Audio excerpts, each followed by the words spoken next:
often it's just kind of their experiences that they've had around money, like how they've kind of perceived it growing up, what they've seen amongst mum and dad, and even in their sort of earlier experiences with it.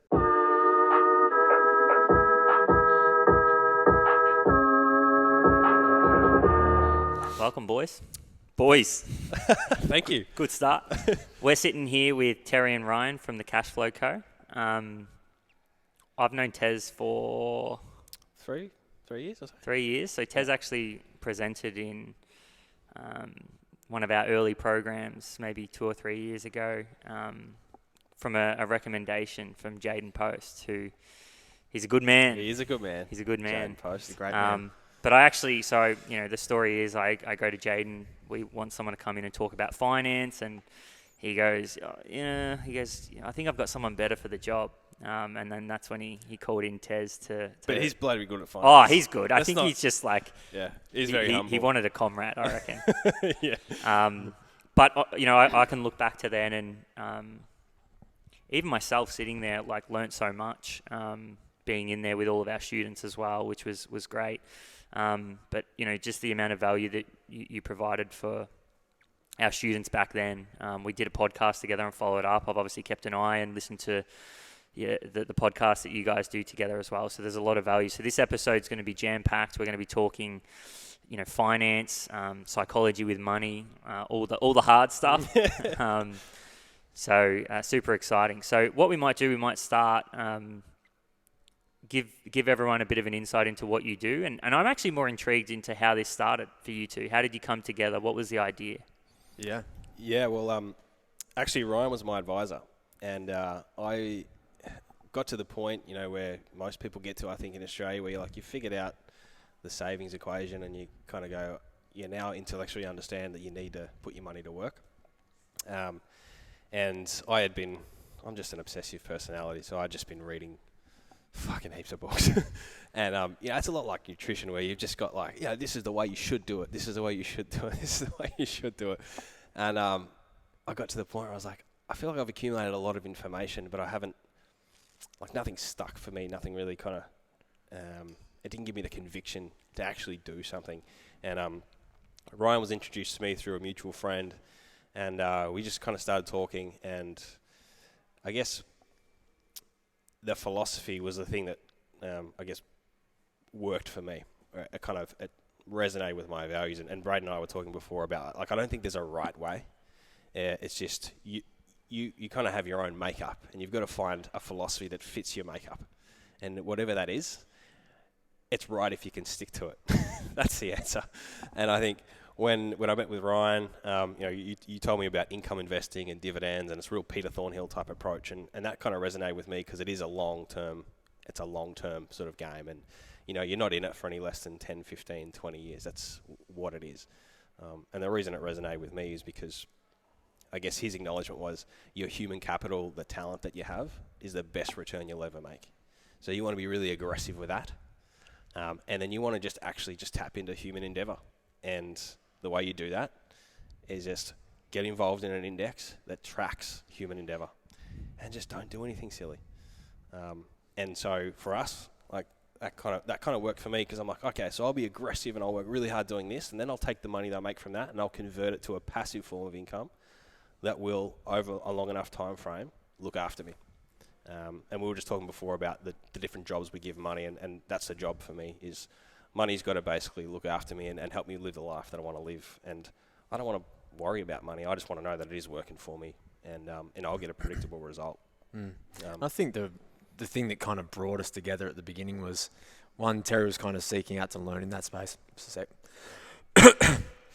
Terry was seeking out to learn in that space, and having worked in financial advice for some time, the thing that I always saw that was missing was kind of that behavioural psychology side of things. So you could give someone a really good plan, really lay it out for them really well, and even educate them to a point as well that, they feel in control, or they understand it conceptually, I should say.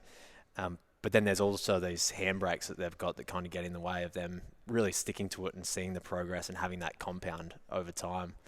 And so for me, when, I sort of met Terry, and his background was in elite sport, coaching athletes, and really looking at it from a behavioural perspective, like for me, there was like, that's the thing that's kind of missing here. Helping people really overcome their own barriers so that they can see progress. What do you think some of those roadblocks are for people? You go. I'd say often it's just kind of their experiences that they've had around money, like how they've kind of perceived it growing up, what they've seen amongst mum and dad, and even in their sort of earlier experiences with it. Because as soon as they kind of develop a little bit of scar tissue or, just kind of feel it in a certain way, it kind of sticks with them. It's such an emotional topic, isn't it? When you talk about money. Yeah. Because you see, like, sometimes people they go foggy. Yeah. And it's really hard to think clearly about money as soon as the topic comes up. Like, there's even been a lot of research around, like, paying attention to what people do when money's been mentioned in a conversation. I don't know if you've seen the one where there was a round, they're sitting around in a circle, and as they were walking into the room, there was a person talking on the phone, talking about money. And then they had another test case where they did it without that person there. And when money had been mentioned, people would sit further apart. Oh, really? So it's just kind of this subtle... And they were less likely to help each other as well. So someone would walk past and drop a pen, they were less likely to pick it up for them. Really? They shy away from it badly. People get very independent and very... what's the word? They go very insular when it comes to money. It's quite funny. There's actually a really good series. Do you know Robert Breedlove? Have you ever heard of him? So he's a crypto guy, right? But he's basically got a podcast and he does long form interviews in series. And he had Michael Saylor on, who owns MicroStrategy, the guy who invested billions of dollars into Bitcoin. And they talk about, like, the whole series his podcast is What is Money? And I've been listening to that, and Michael Saylor talks about money as energy, and it's just it's a transference of energy. Yeah. But I think he said that money is the greatest form of power. And, you talked about that study, and I think that kind of represents why there is that friction or that awkwardness around money, because power is this funny thing. Like, you chase it, and that's kind of built into us as humans. But I also think that it can be such an awkward thing when either somebody else has it and you want it, or you have it and somebody else wants it. And I think the dynamic of how powerful money is creates that awkwardness, where it's like, you guys, I've heard you talk about this, Tez, where it's like, money is evil, or people that have money are evil. And the reality is, it's not true. Think that. That's just, it's a meme. Yeah. You grow up with that meme. If you watch any movies, the businessman's always the evil one. 100%. But I think it's that power dynamic, right? Yeah. It's like, how do you grow a business? Well, you got to conserve more energy than what you spend. That's inevitably the game that you're playing. Yep. When you're trying to grow a business, So, if you got staff that are taking more energy out than they're putting in, and so on, the business doesn't grow. But I think with what you just said about that kind of study, I think it really does talk about how money is that greatest form of power. The thing that can, like you guys talk about, can get to work for you. Can it's the only way to grow a business. It literally is. So I think it is that power that creates that awkwardness, because people don't know how to deal with power. Yeah, we're very confused about money. It's a matter of framing it in that sort of negative light, though. Like, we always say, like, I wish I had more money, or like, we need more money, money's evil, and that sort of thing. And as soon as you put that negative connotation towards it, it's like we were saying earlier, you put that money up on a pedestal, and then, like, that's all you do. Like, you sort of work towards just accumulating more and more money for that that instinct of survival. But as soon as you sort of put it up there, it weighs so heavy on your burden, and it's such a burden to you. Well, and you start playing the wrong game. Yeah. Like, you start mistaking the means for the end. Yeah. And I think, like, Australia's the worst for this. We use net worth as a proxy for how successful you are financially. But then we also have the tall poppy syndrome as well, where they don't want you to do as well. No, you don't. You shouldn't. So you're really confused about that. But we've seen people in our program that are well north of the million mark are less free from their money than people who are way less than that. It's not how much money you have, it's what the money does for you and how it moves through your life and how you use it. You're really intentional with your money, or you're not. And so, like, for me, I think net worth's a really dirty measure. There's way better measures like what's your run rate? How long can you survive without earning so much? That's a better measure. It's how much money do you make when you go to sleep? That's a really good measure. It's the exact same thing with like in business. Like I sit down with someone who's, they're a sole trader making $600,000-700,000 a year, right? Yeah. No expenses. Yep. And they're still just like holding on to their money for dear life. Like, you're not in like control I'm not of even money. going to hire an assistant. Yeah. I'm like, you're making $700,000 a year. Yeah. You're probably going to pay this assistant $40K. And they'll 50K. earn you 200. Yeah, and it's like, but that's the mindset, right? Yeah, It's like, because at the end of the day, you could be earning millions and millions of dollars and still have no freedom. And you're still kind of this like rigid, just like strung up person. And I think, well, it's a really linear way of thinking, isn't it? Like, because wealth's non-linear. It's the 40 grand. It's not the 40 grand. It's what the 40 grand frees up for you. And the hard thing is, you're actually responsible for making sure that you get a return on that investment. So the real thing is, I don't trust myself. Yeah, it's accountability, isn't it? But Yeah. then you associate that money with the hard work that you put in as well. And then in order for you to switch that to start to now think to work smarter, like that's where the trick is, and that's where often people get undone. Yeah, it's definitely factored into identity, right? Like, who you think you are dictates your behaviors and actions. Like, I think one of the best things that we do when the first thing we teach in any of our courses is separating entities. Like, you've got your business and then you've got you. They are not the same thing. Yeah. And it's like, That's it's funny big that one, because, all of a sudden your business has a separate identity. So how you behave over here is different to how you behave over here. And like that in itself is life-changing. Like for me, life-changing. For anyone we teach, it's like week one, first 10 minutes of the course and like, oh my God. Yeah. And I'm just like, you know what I mean? But I think it's like, it kind of highlights the fact that, we all have an identity that we associate with or that we believe is who we are. Like, I'm not good with money. Like, you guys would hear that so much. Yeah. I'm not good with money. Like, and it's like, like that's who I am and that's it. That's me for the rest of my life. And, I just think, I mean, it's just not the case, right? Yeah, no, it's exactly like Braden was saying before. Like, you're actually trying to unravel all of those ideas and stories that you've told yourself, because basically we're just trying to simplify everything so that we can understand it. So a simple idea like, money doesn't grow on trees, and I can't remember the other one you mentioned, but money's evil. Money is evil. Such simple statements that you can hold on to becomes a story that's easily believed for yourself, and that creates your own ceiling. And it's the same with business. You're trying to separate the entity from yourself so that you can take the emotion out of it. So it's kind of removing those stories as well, so that you can actually think through it with reason and logic. It's so crazy. Like, we were talking the other day on our couch sessions episode, and I was saying that, I hold on to this thought, or I kind of revert back to the identity of hard work. Because there was a really tough period of my life where I had to really grind it out, and that got me to where I am now. But then it's like every time, it's like I almost feel like I'm, if I'm comfortable or if I'm not putting in the hours or working extremely hard, like, I think that's a measure of evolution, though. Yeah, but it's like, but your biology's telling you this is wrong.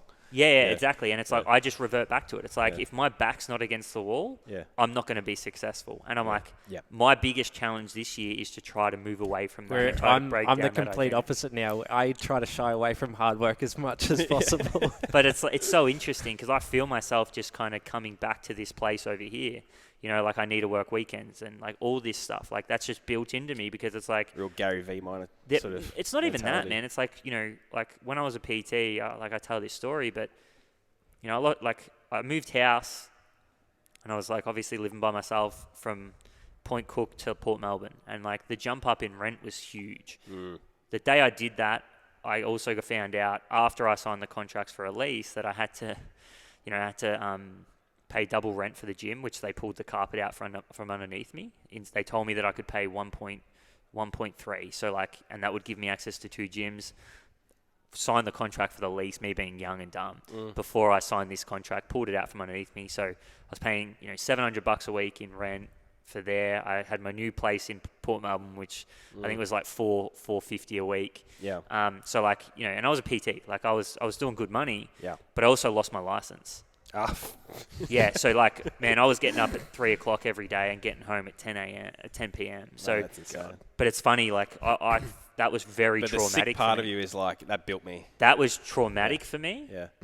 And I can't let that go. Like that's like, for me, I'm like, I got through that and I'm proud of that, but I still hold on to that dearly. And I'm like, that is still so built into me. It's like, you know, like if I'm not working 10-hour days and weekends and like feeling the heat, I'm like, This is such an interesting one. Like, I used to be like that. You've got to work hard to get ahead. I grew up on a farm. We did 16-hour days since I was 14. I'd drive a tractor. I couldn't see the end of the paddock.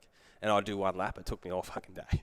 And like, that's the message that was just hammered into me. You got to work hard to get ahead. And at a certain point, you actually have to look ahead and say, the people that are already ahead, do they sweat more than others? Because I'm like, because if that's true, if that logic's right, then shouldn't all sweatshop workers be the richest people on the planet? Because fuck, they work hard. yeah. Like, it's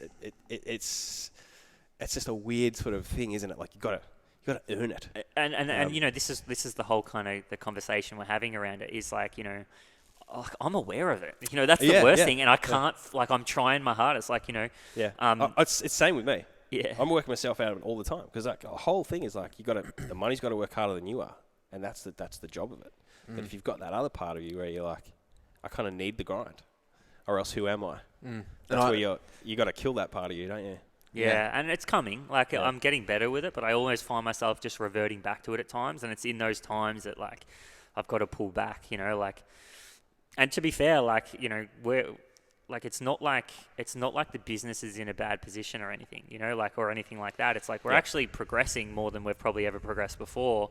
But it's like, and you're right, like I'm putting that money to work for me. But it's like I almost feel bad that I need to be like, you know, for all the delegation that I'm doing, I need to pick up more work and create more work instead of just doing the things that need to be done, the things that really push the business forward.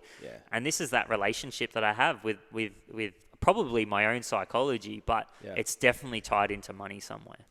Which gets harder over time because as you add more leverage within your business, you're adding systems, you're adding people, you're actually removing some of that stress on your time. And so you're kind of like trying to ply yourself away from the grind, but your body's just saying, get back. It's trying 100%. To pull you back into it. 100%. And it's like, that's what happens. It's like, I'll make a hire, they make my life beautiful. And then I just go, fuck it up again. You know what I mean? And I'm just like, let's go grind somewhere else. Let's get to the other corner of the room and just fucking sit there and just torture yourself. You know what I think it is? I think it's just more visible, right? It's more concrete that if I'm tired at the end of the day, that's my marker. But if you're really results focused, that actually is a bit harder to see. It's a bit harder to go and get that information, isn't it? Because really, if it's just about the result, then who cares how you got it? Like, who cares whether you did less to get it? Actually, that's the win. That's how I've framed it these days. I just try to achieve the one important task per day, knowing that that's going to accumulate over time. Yeah. Because I've been there and I've realized that it didn't make me happy. Like in the grind constantly, like getting very minimal stress, being stressed out with the responsibilities that you take on all the time. And I've realized that that's just not the way that I wanted to work. And I knew that if I worked smarter, that would allow me to achieve my goals a lot more efficiently and in a way that's going to be far less abrasive to my own psychology, you know? And so it clicked with me when I started to make my money work for me. 100%. I mean, you know, that's the funny thing, right? Is like I'm seeing all this happen in real time. Like, you know, the business is growing, we're expanding, we're bringing on staff, we're doing these things. But it's like my own little internal battle is like... Same thing with it. We actually had the conversation last week. I'm exactly the same right now. And I was like, you've got to get... heavily empathising with you right now. And it was literally the same thing. We're like, we've got to get our kicks from the result and not the inputs. The result has to be everything. And if we're just focused on that, we'll optimize it over time and we'll actually build the business that we want, not a business that we have to work for. Because otherwise, that's not a business. That's just a job. 100%. And that's also being busy for the sake of being busy. Yeah. You know, and that like often defeats the purpose. The dog's the key for me. Honestly, like that sounds so crazy, but it's like I've got more responsibility outside of my business now. Yeah. You know, and that's the thing that I love, like about this. That's changing everything for me because it's like my Sundays and now it's not like I'm just sitting, like I don't like to drink. I don't like to do these things. Like I like to read books. Yeah. I like to spend time with my partner and that's about it, you know, like, and maybe go to the footy, right? But it's like now I've got this responsibility there that is, it's really forcing me to own that responsibility, you know, and to make it my own, which I'm loving because it's going, okay, well, you know, maybe I can't get 6 tasks done today. I can only get 3. What 3 do I need to get done? Anyway, this isn't a counselling session. You took it there, mate. Yeah, okay, cool. So I'm fixed. We're all good. We're going to move on. So hey, we're all getting fixed. What are some of the common themes that you guys see, you know, when encountering people then? So you know, you talked about, well, maybe some of these psychological stereotypes that you guys see. In terms of what I was talking about before the podcast? Yeah, just in general. Like, so you guys obviously, you know, when what you guys do is you bring people in. Yep. Well, You're better at speaking to psychographics than I am, Terry. Yeah, I just want to make sure I understand the question. Like, are you saying like different archetypes, the types of people? That yeah, come to so us? the archetypes and some of these things. Yeah, so generally I think most people that come to us are the kind of people that they're pretty growth orientated. They're not a fixed mindset, if that makes sense. So even though there's fear around money and even though there's apprehension and those kind of things, there's a part of them that knows. So do you think they're a bit like you where they were doing their own research beforehand and they're now ready to sort of take that plunge, but they kind of need that helping hand to get across the line? Just that bit of guidance to be like, sometimes actually you know enough to do something now. Yeah. Like in the absence of that guidance for me, I'd just keep going and I wouldn't stop. And I'd be like, yeah, I've read 100 books, like literally 100 books. And sometimes people just need to actually, you know more than you need to know to. You have to actually start to take the action. Yeah, because it's without only the when action, you get nowhere. And we probably find that, on average, I'd say anyone that comes to us has probably listened to 10 to 20 episodes from a podcast, not necessarily ours, but a podcast on finance, as well as maybe read 1 or 2 books. Yeah. If I was to go averages. Yeah. Yeah. And generally it's that person who's kind of starting the conversation. And we do work with, you know, singles and couples, but mostly it's couples we do, and probably our best work with. You know, don't get me wrong, we really do help singles, but in terms of the value that we add, for a couple, the hardest thing is 2 people getting on the same page. Well, you're sort of that bridge to allow communication because, I don't know about you guys, but the relationships I've had in the past, money's always been one of those, again, it's one of those topics where you sort of sit around and as soon as it's brought up, you sort of shy away from it all. Yep. Yeah. So we facilitate that conversation, and I guess we play sort of that middleman, and we sort of draw it out from these guys and help them to understand that, you know, money's a tool, and it's a tool that can really help you build the life that you're trying to build together, the one that you're working so hard for. Yeah. But you're just rowing in different directions at the moment because you've got different ideas about money. And it's okay to have different ideas about money, but you need one goal and one place you're trying to get to because you have strengths and qualities that you don't have.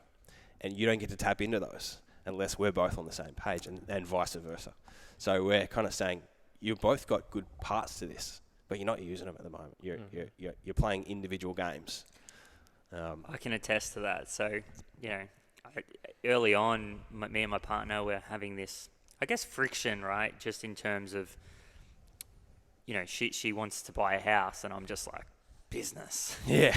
Like everything goes over here, you know what I mean? Yeah. And it's so interesting because it's definitely psychological. This is like a big one. Yeah. My relationship with money and her, like, you know, and her relationship, like, you know, you can just see the difference. Like, I pay attention to this stuff. You know, I'm sitting at a dinner table with a family and her family, and you know, they're quite successful, and you can see, like, when we first met, we were quite young, and her relationship with money and my relationship with money was so different. Like, I'm on this journey of trying to grow my business.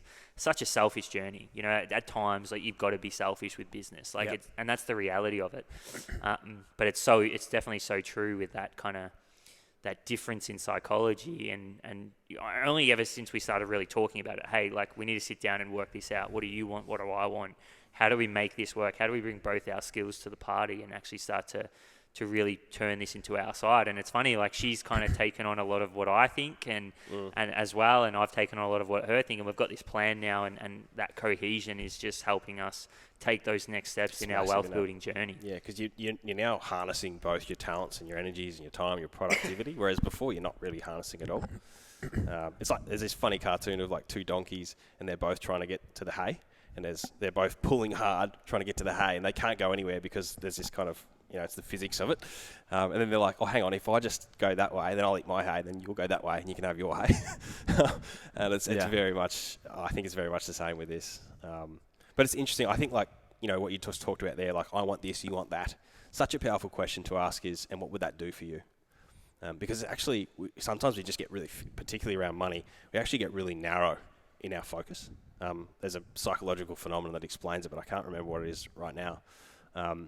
And there's plenty of studies that show it, but when it comes to money, we just tend to narrow our focus on the one thing, and then we find it really hard to think outside of that. So when you ask the question, well, what would that do for you? What would a home do for you? Well, I want it to feel like our own. Okay, and how else can we make, and how else can we achieve that other than home ownership? And the same thing for business, and how else can we achieve some of those things?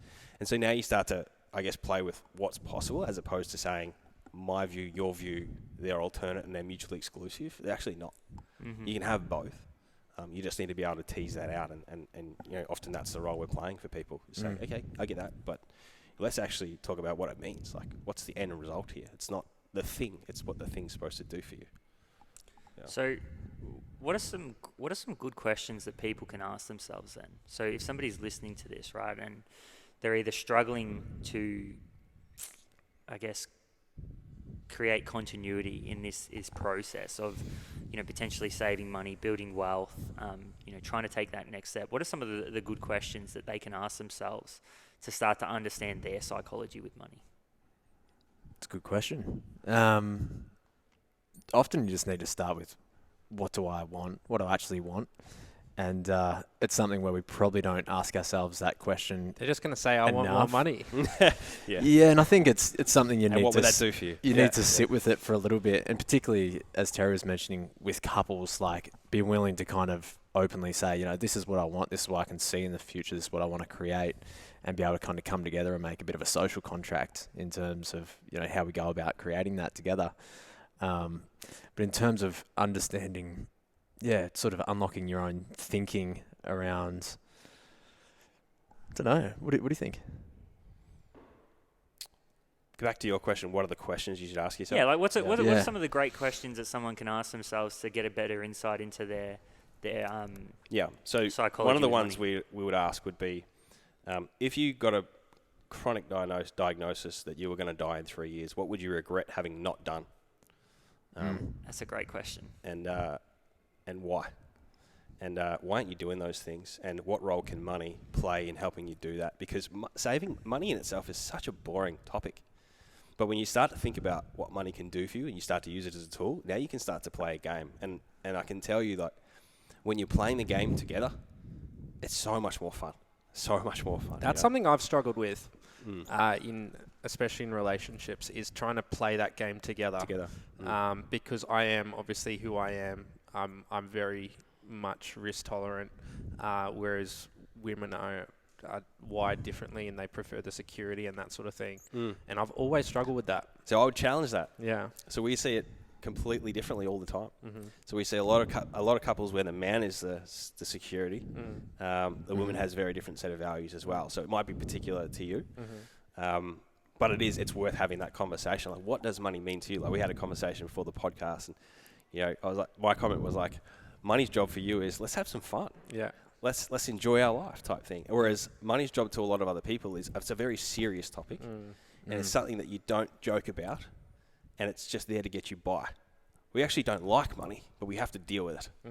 And so unless you can get to the core of these conversations, like we talked about these different financial alter egos, there's basically four of them. There's like, without going right into it, there's like somebody who the job they give money is make me feel superior, make me feel morally superior. So that person's always sort of talking about how it's just so boring to talk about money, and money's beneath me, and money's for the, it's it's just such a dull topic, you know. And I know I just said that before, but I actually am interested in money as the mechanism. And you know, when you think about this type of person, it's the kind of person who, I guess they buy into that narrative that money is evil, and the more we talk about it, the worse it is. So there's that person, and the job they give money is make me feel morally superior. So they'll use money in conversation or even spend money to feel morally superior. I'm the kind of person who does this. I'm the kind of person who buys a Tesla because I want everyone to know that I'm rich, but I'm thinking about the planet. Yeah. Or I give all this money away and I'm going to let everybody know about it. Whatever it is. And then you've got the different type of person who their job they give money is just help me survive. So the first one's a moral superiority. The next one's just help me survive. And that person we call like a resentful pauper. This person's pattern is basically just working really hard all the time, struggling, then going backwards, just getting back to even, just going back to even. That's the pattern. And both these people hate money. They both push it away, but they push it away in different ways. Just a really poor relationship with it. Yeah, they both loathe it. But then you go to the other end of the pendulum, the human behavior pendulum, and you've got lust. And so then you've got somebody who lusts after money, but scrimps and holds on to it. That's a fearful hoarder. You know, if I let my biology do the talking, that's what I'll do. I'll just hold on to money. And that's what you were talking about before with the business owner, right? Because the unconscious job that you've given money is make me feel safe, make me feel secure. And that person is going to look at people who are, you know, using money in a morally superior way and say, that's such wasteful thinking. They're wasting money in those ways. I don't understand why they do that. And then the next person is basically someone who still lusts after money, but they don't scrimp. They splurge instead. And that's what we call the exuberant shocker. And so this is satisfy my desires. That's the job I'm going to give money. You're going to help me feel good. And so if I'm not feeling good, I'm going to use money for mood repair. And so if you don't understand these unconscious jobs, it's easy to see where that conflict and tension can come from. And you're not aware that none of those things are true. These are all just stories you've told yourself. Like the job of money isn't any of those things. Like you said before, I traded my time and talent for it, and I'm supposed to convert it into something that will make my life better. It's a tool to help me make my life better. It's not safety, it is not security, it's not superiority, and it's not satisfaction. It's success. Money's job is to help me become successful as I define it, not anybody else, as I define it. So what does that mean for you? If you're not clear on what that middle thing is, then it's really hard to get out of that back and forward loop, right? Because your definition of success, you haven't kind of, I guess, aligned that, and then you haven't had the conversation around like your patterns. So I suppose that's what your ultimate job is to do, is to help them define what that success is 100%. and then create a plan in order for them to get to that point. Yeah. So step one is money's job isn't any of those things. Money's job is that. What is that for you guys? You've had these conversations. You got together at some point. You had these big dreams, and you have those windows of opportunity where maybe it's 10 p.m. at night, and you're having a good deep conversation about it, and you feel good in those conversations. Let's bring all those conversations together. Let's paint the picture so that we've got something different to shoot for rather than safety, superiority, satisfaction, survival. Or else you just get stuck in those cycles. It's kind of where you fall back to, isn't it? When you kind of under stress, in and the pressure. grind, under stress. As soon as you move into that sort of animal brain, you kind of fall into your defaults, which is just you're not thinking. It's just what you do when you're kind of chasing a little bit of a fix. So do you just suggest forming new habit around obviously trying to get away from those? Well, our thing is actually a practice. Okay. So you need a practice that facilitates a better conversation. That's always geared towards the goal. Yeah. And it's just mere exposure over time that you start to develop the evidence that we can have constructive conversations about money. And so we talk about it in terms of reps, like fitness. Well, like you need reps in terms of having these conversations, and you need a tool that facilitates it, a practice that sits at the center, that's always drawing you back to the bigger picture. Or else you just go back to the cycles, Because I think we talk about the neuroscience of money, and like the midbrain is what processes all the incoming information, And there's one question that the midbrain asks of any information. Is this safe or is it dangerous?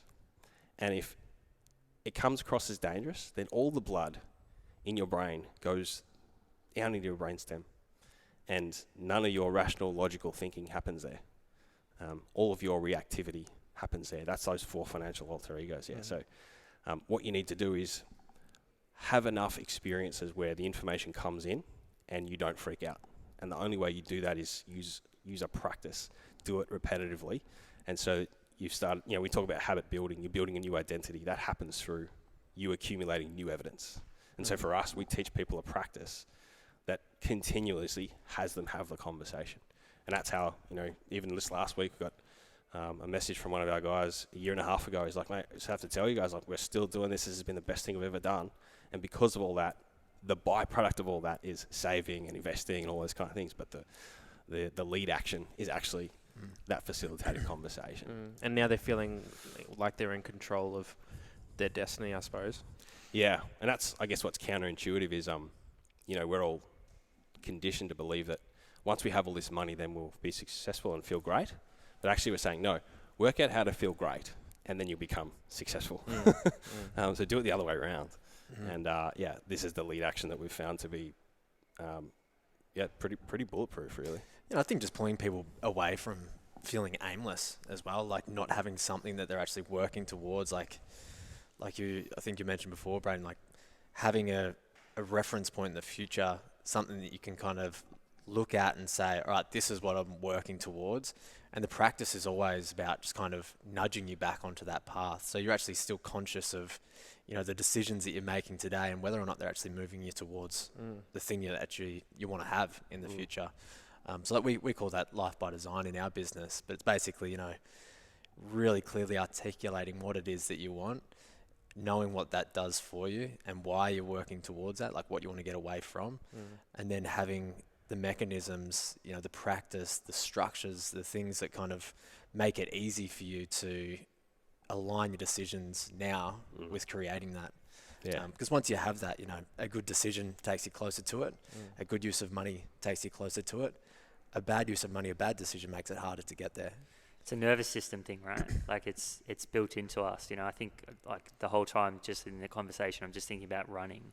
If I know where I'm running, external pressure will make me unstable and take me off track. But if I know where I'm running, my body knows how to defend that position to get me back on track and keep running towards that point. So if I'm running towards a football, I cop a bump, the football is still my goal. So then my body automatically knows how to reposition itself to get back on track. But if I'm not chasing the football, my body doesn't understand how to reposition itself. And I think that is, again, my mind probably goes more towards the science side of it, but I think we can learn something from that, where we can go, okay, if you don't have that vision, the easiest thing for you to do is to revert back into that old self, that old psychology, because that's what makes you feel safe. Yeah. Right. So that repositioning, and I come back to the conversation we had about my business before, right?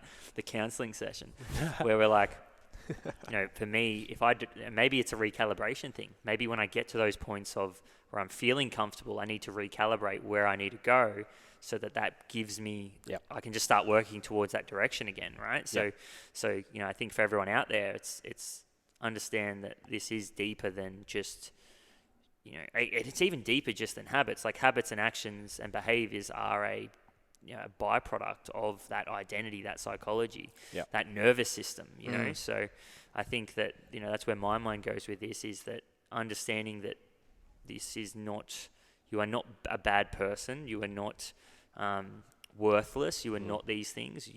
Your nervous system is there to protect you, and that's what it thinks it's doing. Yeah, and it's a lot of this is trauma. So you grow up and you're a kid, your brain is building itself between 0 and sort of 7.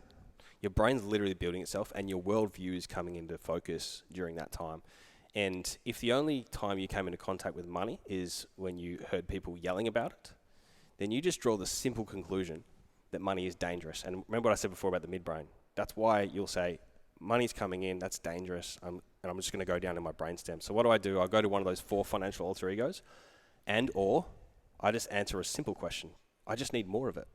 I just got to get more of it. And, yeah, we're again mistaking the means for the end. Like that's really not what it's about. So we're trying to overcome that and literally rewire it through that practice. Did you guys have conversations about money growing up? No. No? No, so this was me. Like, the whole reason we did this is because, prior to coming to see Ryan, like, you mentioned the word money, I'm running. Like, I don't even want to talk about it. I want to think about it and none of those things. I'm the kind of person that's going, you know what? I'm just going to work really hard and it's going to look after itself. All those kind of things. Money, I don't do this for the money. Those kind of statements. Man, I said that so many times. So many like, times. I reckon the whole time, man, from 20... and I think that's half the reason that, when I told you guys a story about going to see my accountant, and I had like no profit, but even the profit that was there in theory wasn't in the bank account. And it's because, I used to say to myself, I don't do this for the money. I do this to help people. Yeah. And like, although it's kind of true, it's not. Like, the reality is I did it for the money. Like I needed the money, and that's what drove me. And it was the fact that I tried to shy away from that, probably because of my relationship, the values around money and the experiences I had as a young kid. I can say that I just didn't have any conversations around money. Even I don't think I ever had them with my parents. No. Ever. Like, neither did I. So my only conversations were hearing arguments about it and hearing how much I cost. Yeah. So I didn't have a great relationship with money. I'm curious to know for you, Braden, what was your experience with it? I did to an extent.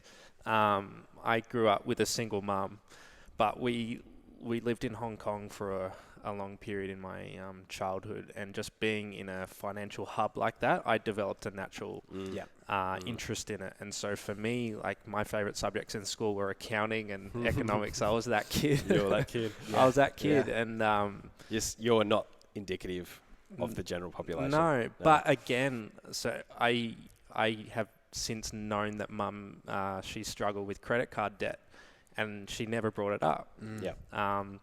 And so naturally she had a poor relationship with money, but because she didn't have that conversation with me about it, I didn't get stuck down that trap. So I guess it was a good thing from that point of view. And I don't know, I just sort of developed it on my own. You would have just seen a lot of activity, a lot of energy, a lot of enthusiasm, and money moving and people doing things. Yeah. And you would have just been like, and I thrived. Money is fun. Exactly. Yeah. That's why I thrived off of it. Yeah. But I can understand where, you have because I also, being in a single parent family as well, we didn't there was no arguments about money either. Yeah. So it was never given this negative connotation. Yeah. So that's why I was curious to ask, because I know for me personally, I think my action bias towards like going into financial planning and accounting before that was because I was privy to those conversations, and my parents were really good at kind of making me a part of it. Like, at the time I thought I had a say. I didn't really. I was 14, 15. But, they were making a decision about, their portfolio or, the farm that they had at the time. And like, I felt like I had a purpose in those conversations. Yeah. I still saw them fight about it. So I still saw the stress that it could have on relationships. And that was probably, that probably embedded a pretty deep motivation within me to be able to help people with those conversations, no doubt. But my action bias around like wanting to be in that space and kind of talk about money and help people, I think came because I was actually able to have those constructive conversations and like problem solve through it. So I went to a boarding school, and we were probably the poorest family there. And so with me, I saw everyone else like with money, driving nice cars, going to my friends' places, and their houses were just amazing. And they would be having these conversations with their parents about their share portfolios and all this sort of thing. And I just got fascinated by this whole world. And I went on this mission to sort of, I was hungry and I wanted it for myself.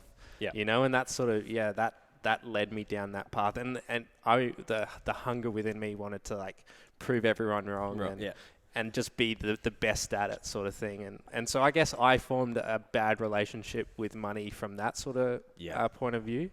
It's not been until recently where I've developed more empathy around it and that sort of thing. But that was a key moment for me in my childhood.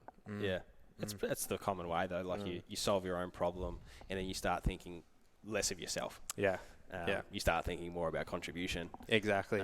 You know, I was so selfish though throughout like my early 20s. I was just hungry for it.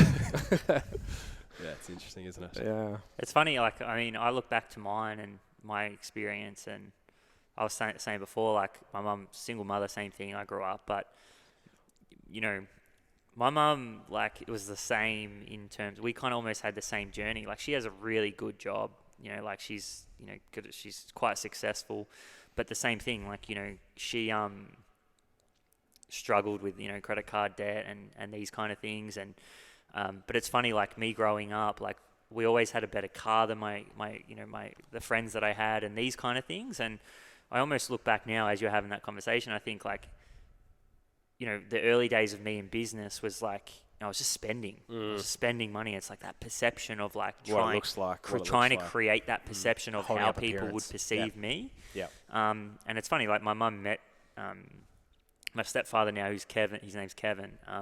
And he's just very smart with money, always has been.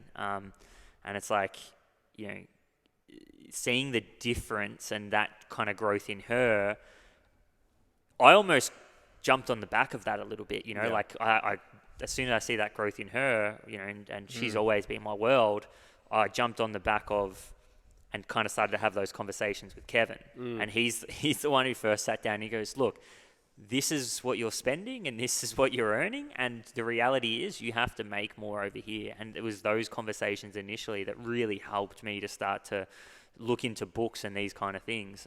But yeah, like my whole thing growing up was, you know, the only kind of real relationship that I got to build was that it got us all these nice things, and creating the perception of wealth rather than what wealth actually was.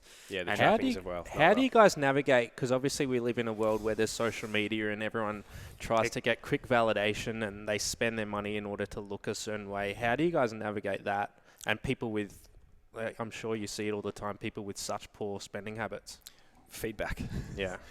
Fast feedback. Yeah. So you told us you wanted to achieve this. That's how you spent your money this month. Does it reflect that? Yes or no? That's it. We don't put a judgment on it. All we do is continue to give the feedback. And what we usually find is the human brain, like what you said before, it just course corrects itself. If you do really actually care about it, honestly, nobody misses. If you care about it, you won't miss it. Everybody somehow finds a way to raise the money for a house deposit in this country, don't they? So you've just got to make sure that whatever that is, you care more about that than what other people think. And what a lot of people want to do is bury their head in the sand about that, and that. They say they want that, but they don't want this information. But when you start giving people the information, they do crazy things over time, don't they? Like, usually find within sort of 6 months of working through the practice, people start going, I cannot delude myself anymore. I'm spending $900 every month on alcohol. It doesn't align with my values. It's not helping me get closer to where I want to get to. I'm going to cut it out. We never tell anyone anything. All we do is act as the mirror. And a big part of that is like making sure that there's a dialogue between themselves now and their future self as well. Like creating that to be so compelling that, like you mentioned it before, it's like a part of your nervous system that kind of dictates all those subtle decisions that you make along the way, that, you know, you're hitting forks in the road and you don't even realize it, but you're making this subtle nudge towards somewhere that you've seen before, that you've kind of imagined. And like I know with where we start with our Life by Design session, like what I aim for is I'd love to see some tears in that session, because it means something to them. And when they get that feedback loop, they're going to go, shit, no, that's not the path that I want to be on. That's not taking me towards, you know, what I truly want. I'm going to make a change here. I don't want to sit in the back seat. I'm going to sit in the driver's seat and make a few turns here. This is where I think we lean on coaching a lot. Like, that's what I learned as a coach, is like, actually don't have an opinion. Just tell them what you see. Like I remember there was a young tennis athlete came to me years and years ago, maybe 6 years ago now, and I was working with his coach, and he said to me, can you write me a footwork program? My coach says I'm not moving well enough on the court. And I said, I could do that. Yes, I could do that. Or you could just lose about 7 kilos and you're automatically going to move way better, because I've watched you move. You actually move pretty good. You're just carrying a bit too much weight. And he goes, awesome. Can you write me a diet plan? And I said, I'm not a nutritionist. I probably could do that, or you could just pay attention to what you eat. And he goes, well, how do I do that? I said, it's simple. All I want you to do is take a photo of everything you put in your mouth for the next 2 weeks. And he goes, that's it? I said, yeah, just don't miss. And after the first week, he goes, holy shit. After every training session, I go to KFC and I order this, this, and this. And I said, cool, cut that out. And his coach comes to me in 6 weeks. He goes, what the fuck did you do? What did you give him? Can you give that program to our other guys? And I'm like, I didn't give him anything, mate. I just showed him what he was ignoring. Do you guys actually go through your transactions every month or whatever? You do? I do. Yep. Do you? I do with my business and with myself. Yeah. I don't. Yeah. I have a rough idea of what I spend my money on. But you do budget, right? Like, Yeah, I know the way you work, and I like the way you know, it doesn't have to be you're onerous, budgeting though. by Like, default I think because all your money's in the market. Yeah. Yeah. So you have this default where you have this system that gauges how much you're spending. Yeah, like that's an automatic system because your money's in the markets, right? So it's like, you know that if you're overspending, you need to probably bring some of that money out of the market. So you've got this barrier that is almost like that safety blanket that says, alert, alert. Yeah. You know what I mean? So well, I do. I pay myself a dividend once a quarter. Yep. And I know exactly how much that is, and it's going to cover all my expenses. And I guess that's my gate. I only have one transaction account as well, so money just comes in and out of it. And so long as I'm not overspending that 30,000 or whatever it is every quarter, then I'm fine. Yeah. So you just use Parkinson's law a different way than we do. Yeah. We still use the same law. We just use it differently. We do get people a bit more granular on those goals because what they don't have is your singular focus. So you've had this since you're a kid, right? Yeah. We need to pull it out of people and make it real and then show them progress as quick as possible, because the sooner we can show you visible progress, the less we have to do to... We don't motivate anyone. We just get them to a point where they can start to see, actually, this snowball's starting to roll. And so that's why we use those accounts, purely to make progress very visible and to show them on that granular level, like we use Parkinson's law to basically control supply to regulate demand. People need that. Yeah. I completely understand how beneficial it is. I guess with the way that I've done it is I've set my budget beforehand, knowing that this is what I can spend over that time. And then if I just so happen to be running out of money at the end of the quarter, then I happen to go without. I'd imagine you're a lot like me in that you can kind of see what money is like where it's going and what it's doing without actually seeing it. Yeah. And like, I know having conversations with Terry, right, because we're so different in the way we kind of process things. I'll explain something which is so clear. Like, it's just like, oh, that's moving there and then it does that. And this, this is how it kind of does that. Whereas Terry goes, what the hell did you just say, right? So like, we can kind of see the moving parts. I don't see money as a physical object. Yeah. Whereas you do. Yeah. So you like literally see pipes. So you know what levers you can pull to go and that's faster why I have or slow down. That's why I have one account as well, because if I had so many different accounts, that's where it probably would get really confusing for me, because then I wouldn't know where the money's moving. Whereas if I've got the one account, I know exactly where it's going, really. Yeah, and you'd just have this subtle kind of scorecard that you'd hold on to with the things that you're noticing they're coming in and out. Yeah. So you'd have a really good handle on like which levers you can pull, to kind of change things up. Yeah. Whereas most people just know that money's coming in, money's going out, and I couldn't really tell you what's proportioned where. Yeah. And it's more just, tracking is just really there for helping you see how money's moving through your life to make that decision of, is that serving that, getting us to that, or is it not? And then it kind of helps you see, all right, some of these subtle things like... It's an effectiveness thing, right? Avocado on toast, for example, or buying coffees.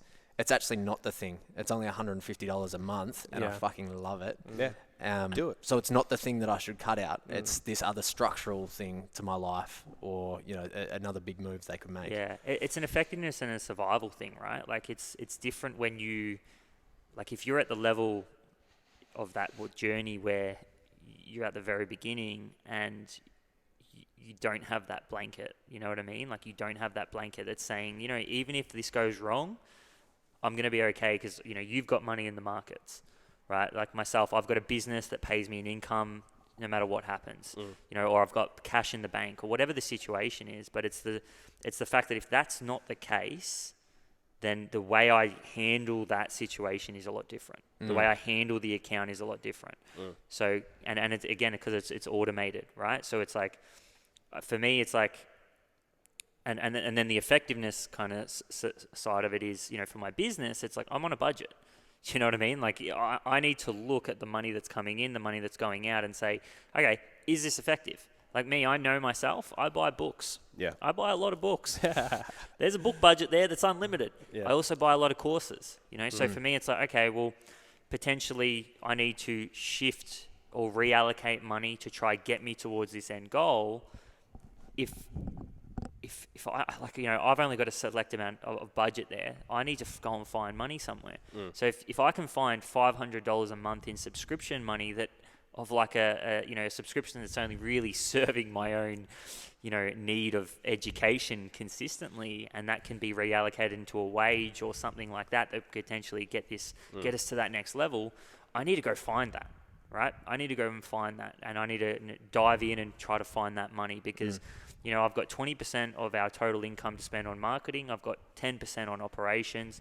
I've got to pay myself a wage, and then I start to look at it in that way. So that's why, for me, it's like, you know, I know myself well enough to say that there's probably some subscriptions in there that are just feeding my need for education, right? That I could be putting that money to work, right? So I do an audit every month. My personal account's a little bit different. Like, you know, a lot of that's automated. You know, I know what I'm spending. I know what my wage is. I've got a few accounts there, like a savings account, an investment account, so that I know at the end of the month I deploy some of that money into investments. The money over here is building up cash.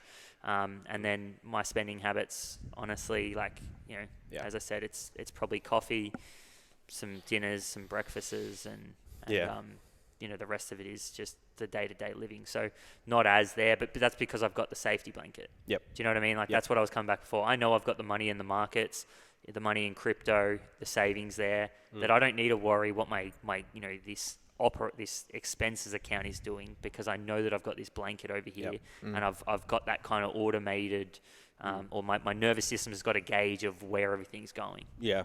And I think, like, in terms of where we lean, like, I think, you know, I think in terms of changing that relationship, the most important thing is consciously choosing what you want to do with the money. You take your $30,000 out, you probably made the choices, and you kind of go, those choices don't really change too much, and I'll adjust based on, you know, what I'm seeing. What we find really works for people is where we're giving them this tool and we're saying, we're going to get you to choose consciously each month how you'll use the money you worked for, because the power of that choice is the creation of that goal. I say this so much, but the word decision means to cut away one path of possibilities in favor of another. So when you choose, you create. And when you don't choose, you don't create. And so what you usually find is when people start to consciously choose what they do with their money, it has a very positive effect on their psychology, because it takes away the stress of not knowing where money's going, not knowing what it's doing. And it's basically saying, before, if you're not choosing, you're a stowaway in somebody else's boat, and that boat is your desires. And when you consciously choose, you're saying, no, I'm captain of the ship, and it's all about my dreams, not the desires. And so that reduces stress instantly. And that's not our opinion, that's neuroscience. That's Alex Korb, UCLA. You can read his book, The Upward Spiral. He talks about the power of consciously choosing, having intentions. And we're saying, do that with your money to build a new identity around it. And you'll accumulate that evidence that now money is a cool thing that you can use as a tool. It's not a stressful thing you need to worry about. And that does change people. Yeah, it's a skill that you can learn, definitely. Because I think, like, I had similar issues when I was younger as well. I didn't have the best relationship with money too, and I spent it more than what I put away. But I'm just trying to think what the catalyst was for me. Like, there's always something, you know, where you just sort of think, oh, like, it's usually away from pain. Yeah. You talked about before. You saw what your friends had. You're like, I want that, and now I want it bad enough.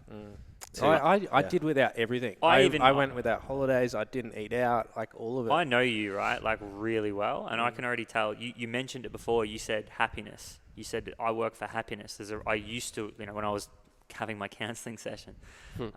You said I was doing that and I wanted to move away from that. And, you just said it then, moving away from pain. So it's like, the catalyst for you was going, well, I don't have to actually put myself through that. I don't want to experience that pain and trauma anymore. I can do it this way. And this way, really works. And then once you start to change that identity, you went through really bad burnout where you couldn't get out of bed for 4 weeks. Do you know what I mean? And that's traumatic for you. So you're like, okay, well, I don't ever want to experience that again. Why don't I go do this thing over here where money does the work instead of me putting myself into that traumatic experience again? So I think, and what you just said about reconfiguring that identity, that's exactly what we're doing continuously through life. That's almost the meaning of life, is you don't take anything to the grave with you, right? So what we're chasing is a feeling, is a certain being. And that is how we reform our identity. And I think that's the target of anything we do in life. You talk about it as well, mastery. We've got, what are they? There's the 4... We say time, money for time. Wealth's not about money, it's about time.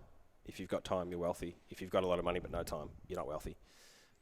So time, connections, time, experiences, connections, and mastery. Use money for those 4 things. You'll feel good about it. Mastery is in education? Whatever it is for you. You might want to play the flute. Doesn't matter. Yeah. Invest in it. And basically that's just come from like us observing people that, we respect, people we look at and think they may not necessarily be rich, but they're living a rich life. They've got control of their time. They're making choice about how they want to spend their day, the things that they focus on. They're creating experiences and memories that appreciate and value to them over time. They've got strong connection with their community, the interconnectedness. We see it in business as such a great way to do this. And I always love hearing about like Jewish culture and the way that they created commerce in the way they work together, but also, your families and your friends and those things. And then mastery, just getting good at something, having something that you can focus on. And, you guys would be exactly the same. Like we've found this vehicle where we're like, we just love the mastery of this, like improving upon this craft of business and how it helps people. We only get better and we only grow as a business when we serve people better. You get punished when you're selfish and you get rewarded when you're selfless in business. And that's what I like about it. You get feedback straight away. You're like, all right, we're not, we need to get better. We're not doing something. What is it that we need to, how can we serve better to get better? But those 4 things, it's not just those 4 things, it's actually dichotomies. So we say time versus money, or time over money, experiences versus things, or time over things, connections versus transactions, and then mastery versus mediocrity. And mediocrity for me is just, like we said, aimlessness. You just zigging and zagging from one quick fix to the next, looking for the next trend, all those kind of things. They don't harness the law of compounding. What you said before about how you line up your tasks, you're looking at how do I harness the power of compounding with my time to be more productive with my talent. And so we're saying the same thing. If you're always going left, right, all your energy's on transition. It's not on progression. And so we're like, do that. You'll get better at something. You get known for being really good at it. And that creates a big source of meaning for you. It's fantastic for us. Like I talk about this. I coached in elite sport for 10 years. I had one athlete turn around and say to me, I really appreciate the work that you've done and what you've done to do this for me. In business, we get this message every week. We get people reaching out to us in the podcast. We get our members talking to us about what they're doing, what they've done. Messages all the time. And for us, that's as worthwhile as money. That's awesome. It's funny, right? Like you kind of go. I know in business you kind of can get yourself into these positions where you're so in it, and then all it takes is a message from someone saying, "Hey, man," that they might have worked with you 18 months ago, and they're like, "Hey, man, I just want to reach out and say a massive thank you. Like I've been able to do this, and this because of my experience with it." And you're like, "Yep, all right, back down to earth now." Like what you're doing is great, and this is really why you're doing what you're doing. Yeah. It's this kind of this greater purpose. Yeah, and it's such a critical thing to kind of bake into your routines, like going back to those things. Like we've got a wiki that's whenever we're looking at our planning, it's easy to get across there and just see, we've captured those messages, the screenshots and all of those things. Because you got to go back to it at times when, you're stuck in the grind and you're like, what am I doing this for? Yeah. It kind of just pulls you back onto that track. Sure. All right. Good chat. I love That was brilliant. That was awesome. So for people that want to experience more of what you've got to offer, and obviously you guys have a podcast as well. I've listened to a fair bit of it, so definitely recommend. Where can they find, obviously the business and the podcast as well? Yeah, podcast is a great place to start if you want to get to know us better. And specifically season 1, we recorded season 1. It's not a collection of ideas. It's an audio course. It'll take you from basically money. I'm interested in. I don't feel like I can quite get on top of it. To I know exactly what I need to know to be dangerous and get started. So if that's where you are, definitely highly encourage you to listen to season 1 of the podcast, and then you can check out the website from there as well, which is cashflowco.com.au, and that kind of houses everything anyway. So awesome. Yeah.